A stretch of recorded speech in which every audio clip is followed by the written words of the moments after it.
Hey everybody, today we are talking about Key Lime Pie Murder by Joanne Fluke.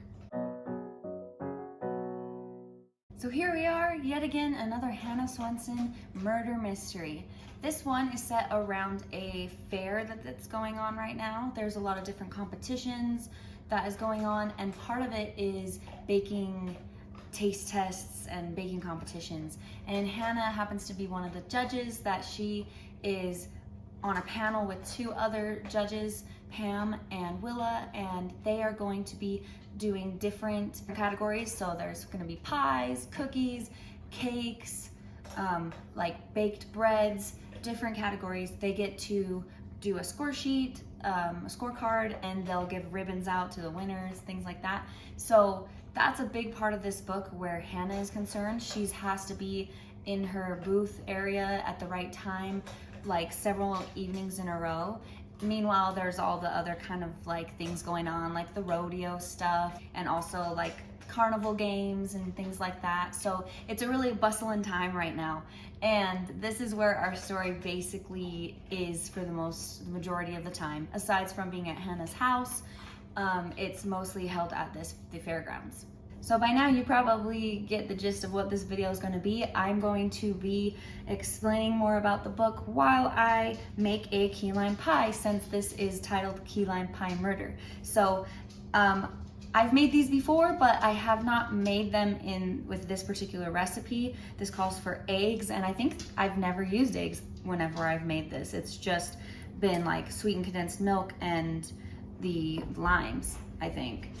Maybe I'm mistaken on that, but I feel like there was not as many eggs involved that are in this recipe. So we're gonna see how this goes. I'm going to start off by putting some eggs into some bowls while we talk about the rest of this book together. So first, an entire egg goes in. Then we have to separate the egg yolks for the rest of the eggs. Yolks in here, whites in here, because this actually the recipe has a meringue that goes on the top, which is a new thing for me, because whenever I've made these or even had these types of pies, usually it's whipped cream that's on the top rather than a meringue. So this is going to make the overall experience of this pie different. So that'll be exciting.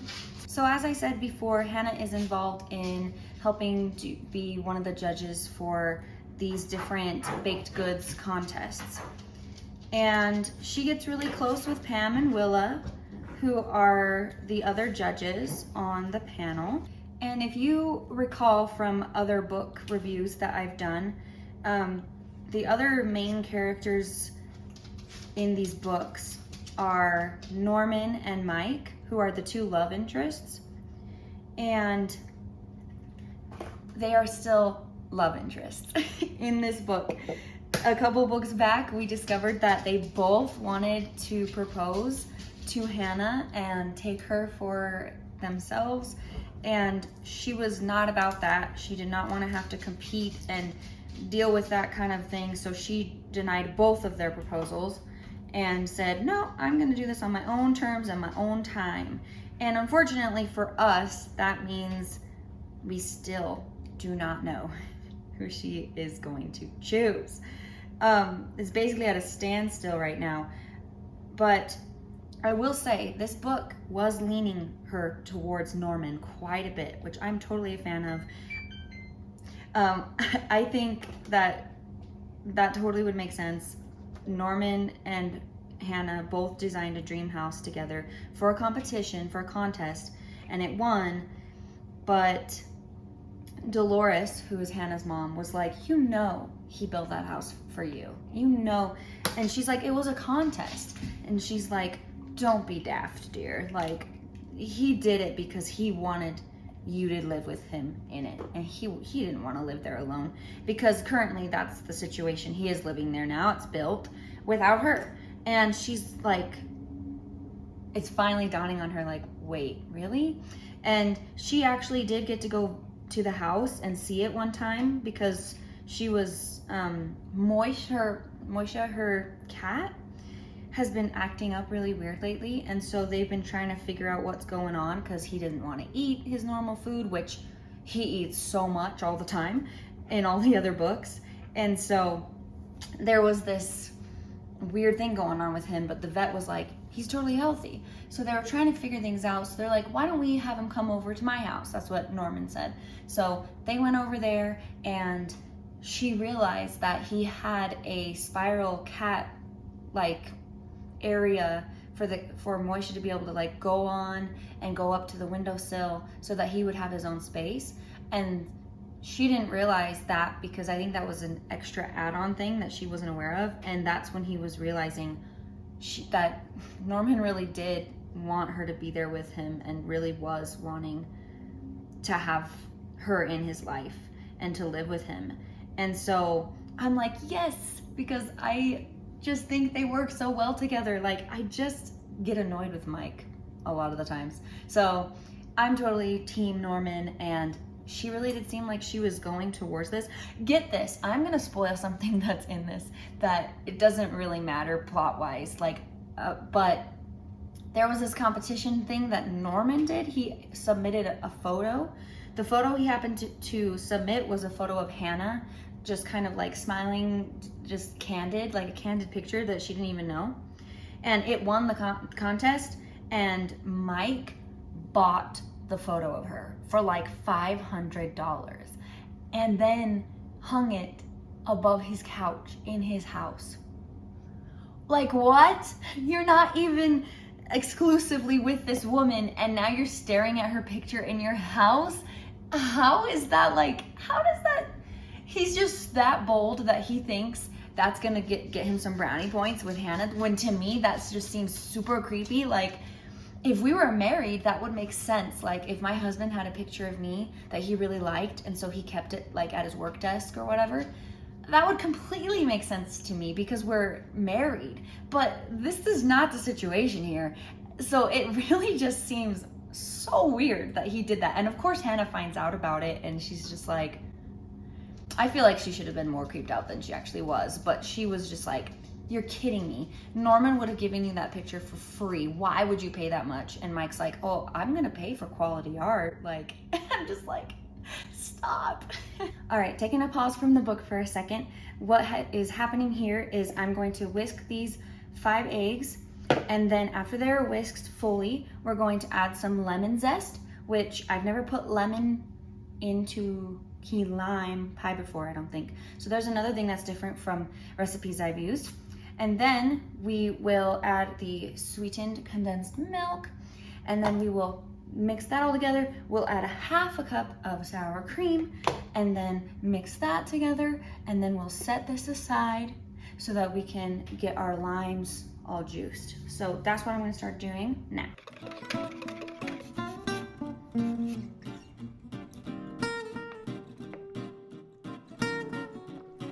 While I juice these limes, I will tell you the rest of this story, because there's got to be a murder, right? If this is a murder mystery, where's the murder? So, unfortunately for us, a young lady is the one who is deceased this time around, and it is the friend of Hannah, who is Willa, one of the judges that she's been working with to judge all the baked goods during this little fair. Now, I really liked Willa, but unfortunately she was the one that ended up getting killed in our story.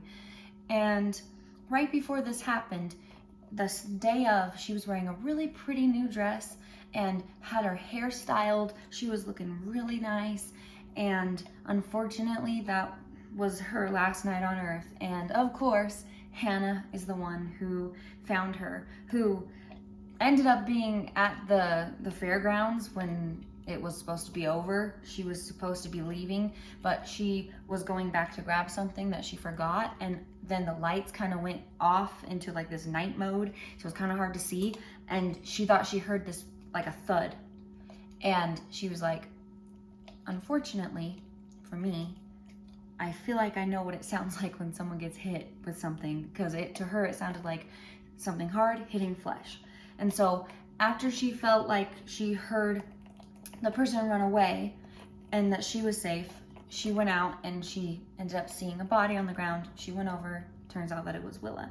So she, of course, calls Mike. Mike comes over, sees the body. They go over to Hannah's house to drop her off. Norman's also there. Her sister Michelle is staying at her place, so she's there too. And I think at this point, even Andrea, her other sister, is there too, but maybe she wasn't.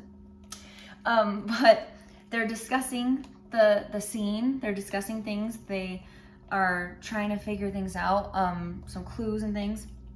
And Hannah's getting really annoyed with it because she just lost one of her new friends, and here they are talking about her like she's just some random person that she didn't know well. And so she was like, get out of my house. And so she kicks them out. They leave. They're like, sorry, we did not realize we were being so insensitive. We're so sorry. She's like, I don't care, get out. And so yeah, that happens. And then of course, Hannah, who is not supposed to do her own investigating because she's not an actual detective or cop, of course, she goes ahead and the next morning gets with all her sisters and Lisa, who's her baking partner at their bakery, at the cookie jar, their cookie shop and their coffee shop. And they go ahead and they discuss things together about trying to get some possible suspects of like some people that could have killed her. And they're having a really hard time because they're like, maybe this is just some random person and she was at the wrong place at the right time or wrong time and she just ended up being a victim. Or maybe it's someone that knew her and deliberately was trying to kill her. So they were trying to find out who it could possibly be. And they were just kind of having a hard time coming up with the list. But eventually they get some people that they can start investigating. So some of the people are like the rodeo people who are in town just to do some of the extra fair things, and then they go to the next town to do the fair somewhere else. So they're not actual people that live there in the town. So they're like, it could be one of them. Maybe she knew one of them. So they're trying to come up with this list. Long story short, so I can leave some stuff up to your imagination, or you can read the book. Of course, they catch the killer, and the killer is, of course, I'm not going to tell you that part, but they do end up figuring out, all the while, like while this is happening, something else happened too. There was a burglary that happened at the office where they sell the tickets for the fair and they collect their money. The box office there was like robbed. And so they were like, okay, who did this? Was it the same person that also killed her, or was it two separate people? So they're also trying to figure this like separate crime out at the same time as this murder crime. So their hands are pretty full with trying to figure things out. Okay, one more pause before I finish the story.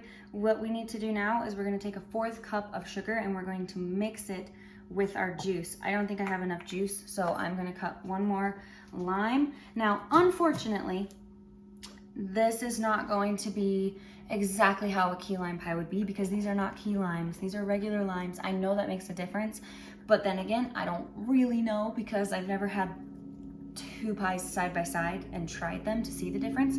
But in the book, they did do that. There was one version that was with the key limes because this was one of the taste testing competition dishes that the girls got a taste was this pie recipe. And they said in the notes, they were like, I've made 2 versions so you can get a taste of how each one is with the key limes and with regular limes. So if you're in a pinch, you can use regular limes.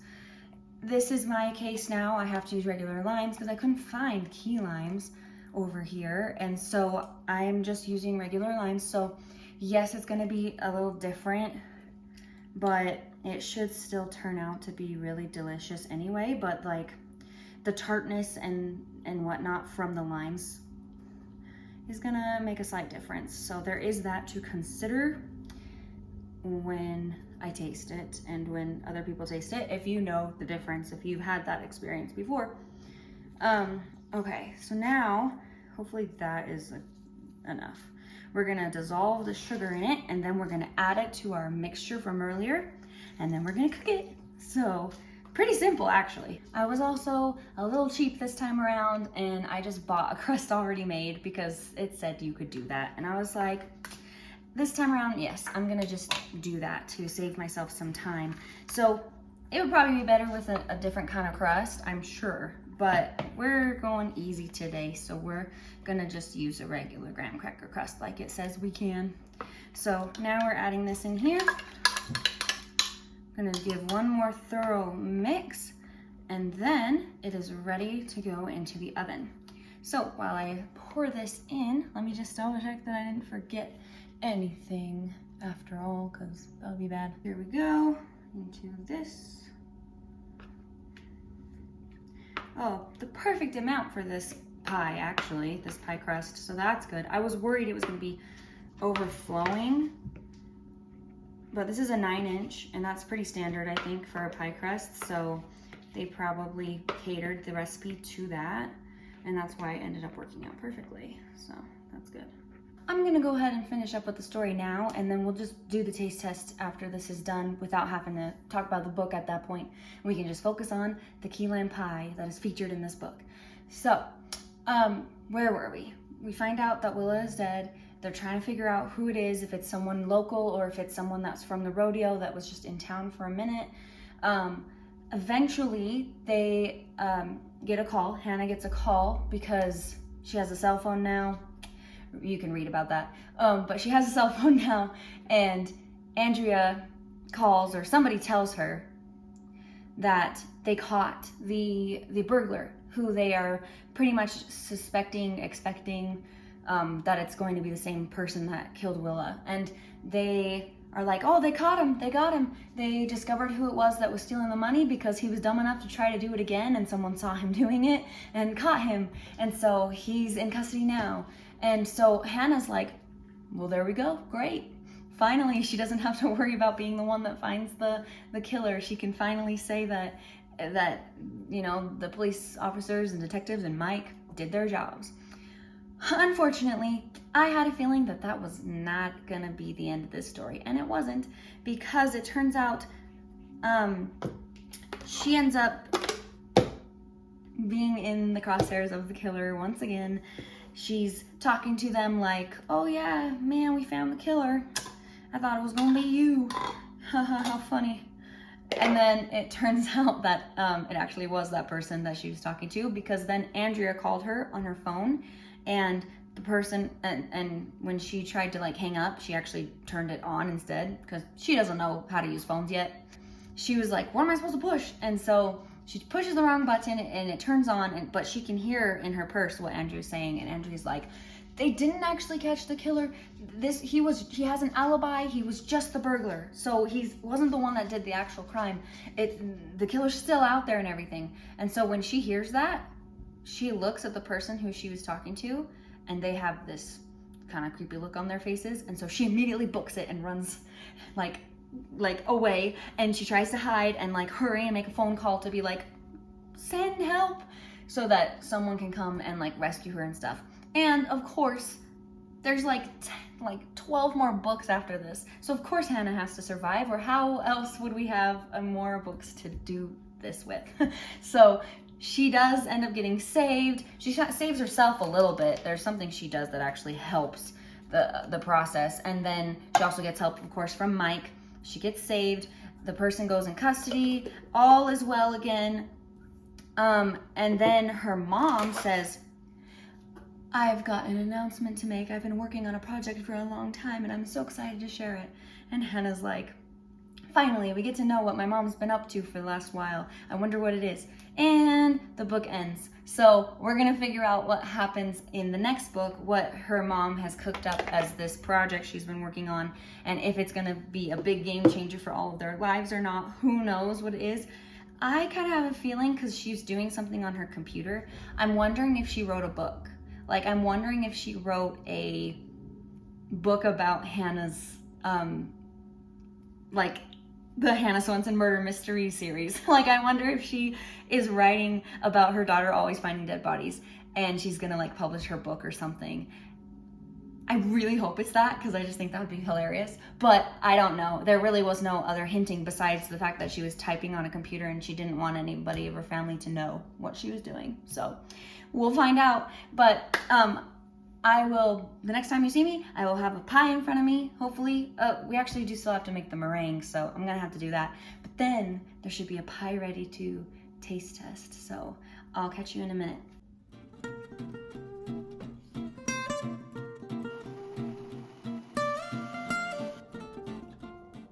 All right, so here we are.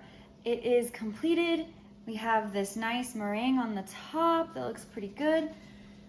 If you watched my video of lemon meringue pie, you'll know that the lemon meringue looked great on that one too, but the rest of it was a total crapshoot, did not turn out. I'm a little nervous about this because even though I've made key lime pie before, didn't have eggs, and this one had eggs, and so now I'm like really concerned that it's just gonna be another situation like that where I should have done more cooking, but I just did how much it said to do for the cooking, 20 minutes and then another 12 for this on top. So let's go ahead and just cut into it and see what happens. Of course, it would be better chilled, and it's not very chilled. So the leftovers will be chilled. Oh, hey. That actually held its, look at that.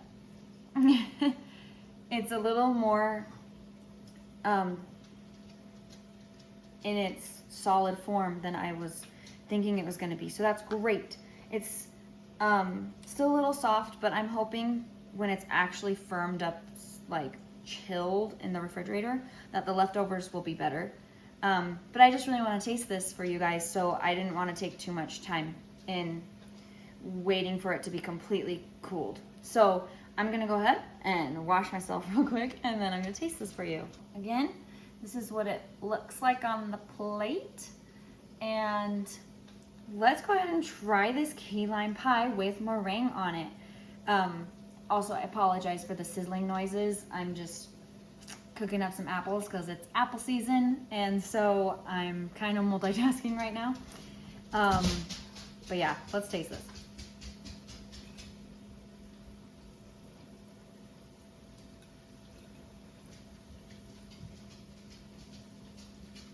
Yeah, that is great.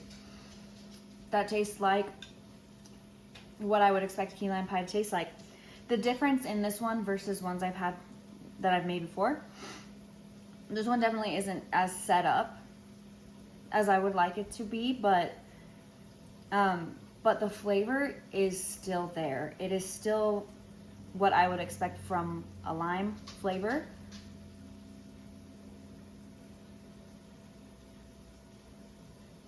Having meringue on it is a great idea. It's fluffy, melts right in your mouth like a cloud.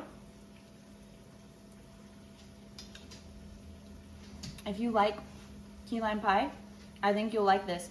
The book was talking about how key lime pie, if it's actual key lime pie, it won't be green. It'll be this kind of yellowy looking color. And if it does look green, it's because they added green, like food coloring, because the natural juice from the limes is not that green. It's more of a yellow color. And so this is how you know that they didn't add anything to it. So I didn't know that. I mean, I never really thought too much about it, but it was kind of a nice little fact that she put in the book. Yeah. The crust is nothing to write home about because it's just a bake. I just bought it. So to enhance this, I definitely think it'll be better when it's cold. I prefer it to be cold. So this is still kind of more cool than it is cold. I think it'll be better chilled.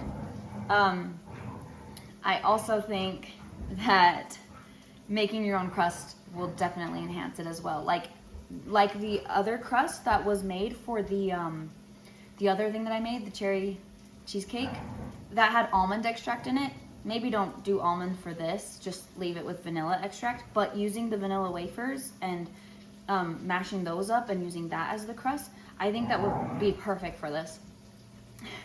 Okay, well, I guess Ocean's getting a little impatient over there and wants me to go play with her, so I'll go ahead and be done. But thank you so much for watching. I hope you enjoyed. I think that this is a success. Again, I wish it was a little, I probably would have cooked it a couple more minutes longer if I had time. But yeah, anyways, thank you so much for watching. I appreciate you, and I'll see you in the next baking book review. Bye.